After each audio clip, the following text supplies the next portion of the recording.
Okay, we'll just put this sucker back together. I've left the back cover off. Man, I had to pull out these things.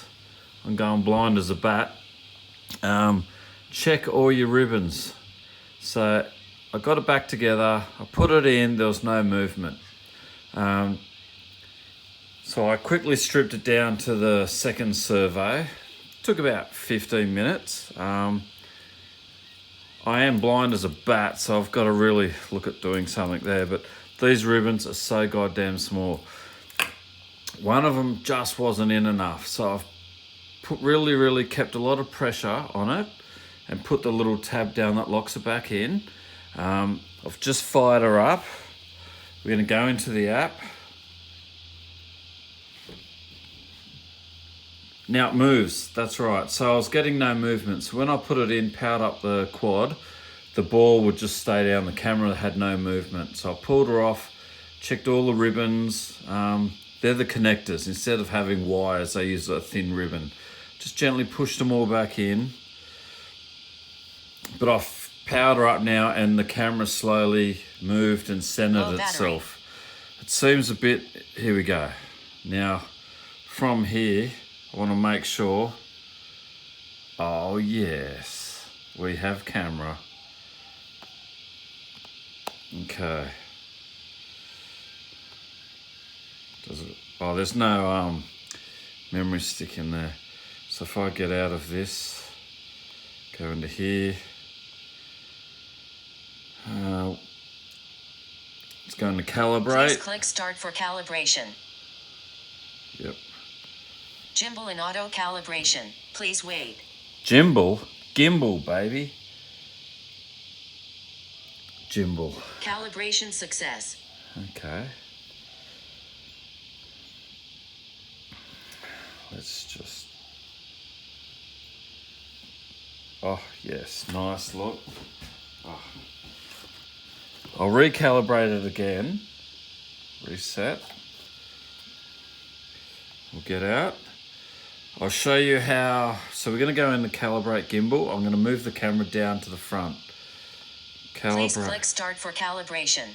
It'll take about 5 Gimbal seconds. in auto calibration. Please wait.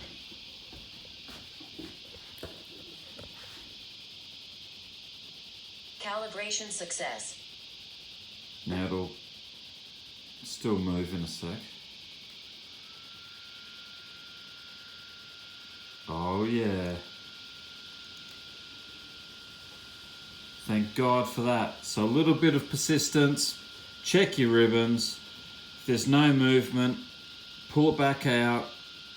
All I had to do was, it was the back of this ribbon here.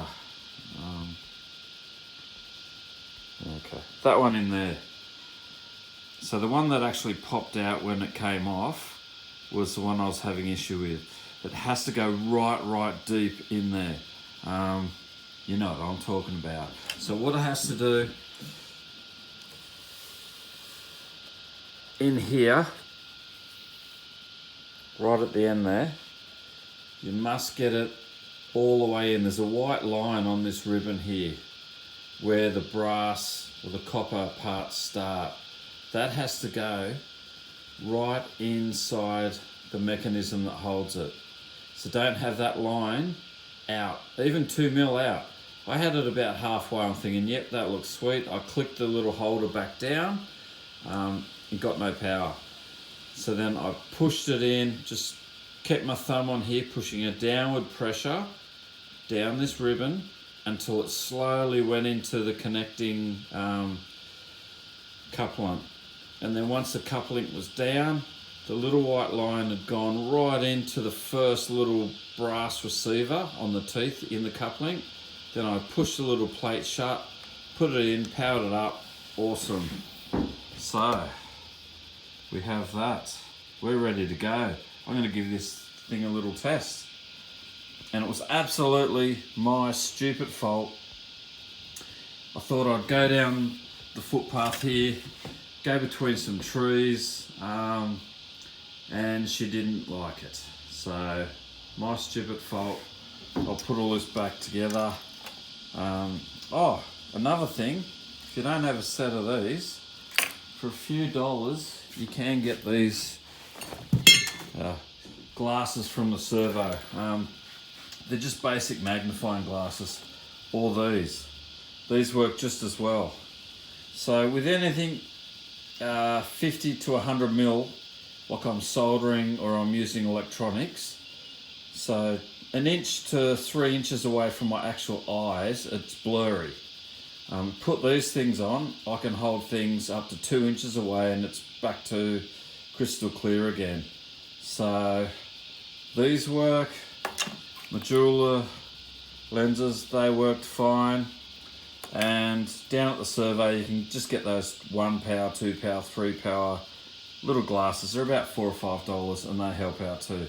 So anything really small, holding at least 1 inch or 2 away from your eyes, grab them. All good.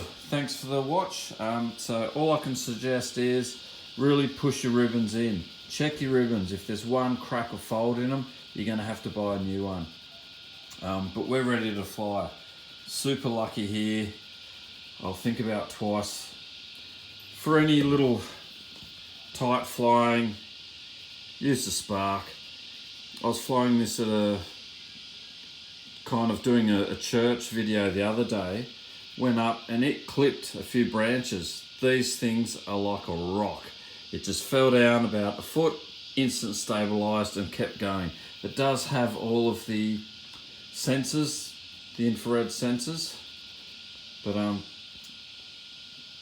it was good. It just clipped a branch, went down, didn't falter, just kept on filming. When you watch actual footage on my church video, King Cumber one, you wouldn't even know. You just think it's a little tiny glitch. But this thing dropped about a foot out of the sky and instantly held itself. This thing clipped a matter of leaves. Nothing compared to what this hit. This thing ripped all the leaves off the branches and just went brrr, not affected. This thing did cartwheels and had a hissy fit and smacked into the ground. So nowhere near as good as a DJI product. I don't care what people say. DJI are the best. So when you're looking at it, this here on eBay, I wouldn't use eBay, I'd use Banggood. But I went to Banggood and I think I paid $200 to $300. Same thing on eBay. Guys are trying to rip you off and sell them for $1,000. Ripped off. So just watch it when you're online. Go to Banggood, direct from China. You cannot go wrong with the Mi 4K drone. Awesome.